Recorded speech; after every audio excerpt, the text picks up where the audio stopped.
Greetings to all. Today we are going to discuss the topic, the general characteristics of bryophyte. Let us see one by one regarding the general characteristics of bryophyte. So the bryophytes comes under a lower group of organism according to the two kingdom classification, which was proposed by Linnaeus, who classified the plant basically two important characters, that is cryptogamous and phanerogamous. Here the cryptogamous is nothing but the plant which do not bear flowers. The group of plants, they are not able to produce a flower like characters.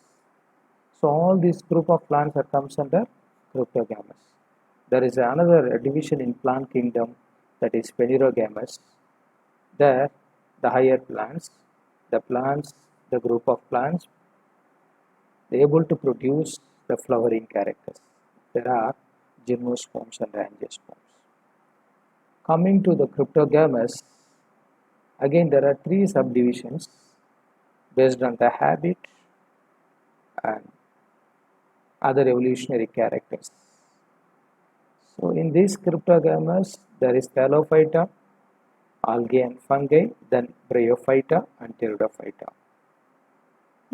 Let me explain about Bryophyta.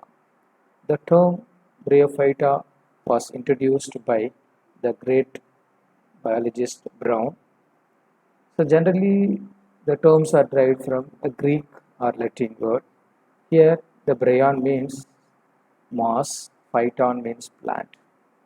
So these bryophytes are called as amphibian plants, or otherwise it is called, the plants are growing as a transitional zone, because the plants, it grows on soil that it required a good amount of water for the complete life cycle, so that they call it as amphibians plant. And these bryophytes are very simple bryophytes, having the plant body is gametophyte. Gametophyte is generally, and bryophyte is independent and a dominating stage. These plants, first of all, is not having any vascular tissue, the lagging of vascular tissue, and the sexual reproduction is oogamous type. It's very clear. The oogamous, both male and female character, you can see. The male sex organ is called antheridium, the female sex organ is called archegoniums, are seen in this group of plants. As I mentioned previously, water is essential for the complete life cycle, but if there is no water, the plant can withstand. It may be dry in the form of bristle condition. When the favorable condition comes, it started to grow.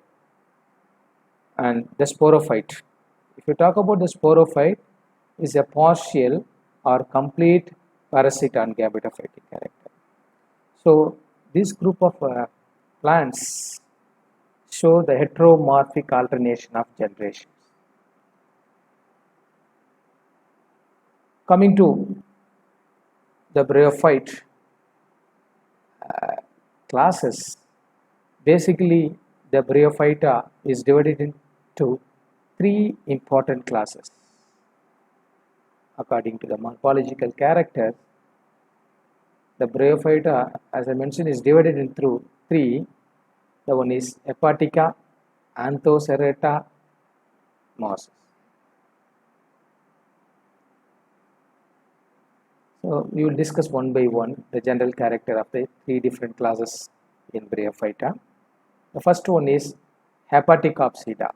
So this is a prostrate thalloid forms. Here the common name for Hepaticopsida is called liverworts. It looks like a liver-like structure, and the gametophytes are on dorsiventral character.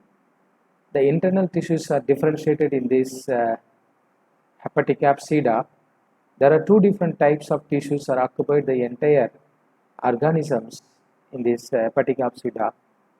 The one is photosynthetic region, the another one is called the storage region. The storage region is occupied by the simplest tissue, is nothing but parenchyma, where you can see the good amount of accumulating the food material for the life. The next, the sixth organ of the hepatic apsida develop on dorsal surface. Then the leaves, the scales like its character is there, and generally the bryophytes doesn't have any proper root. Instead of proper root, the bryophyte organisms are having a rhizoid like a material which is unicellular. They are present in hepatic apsida.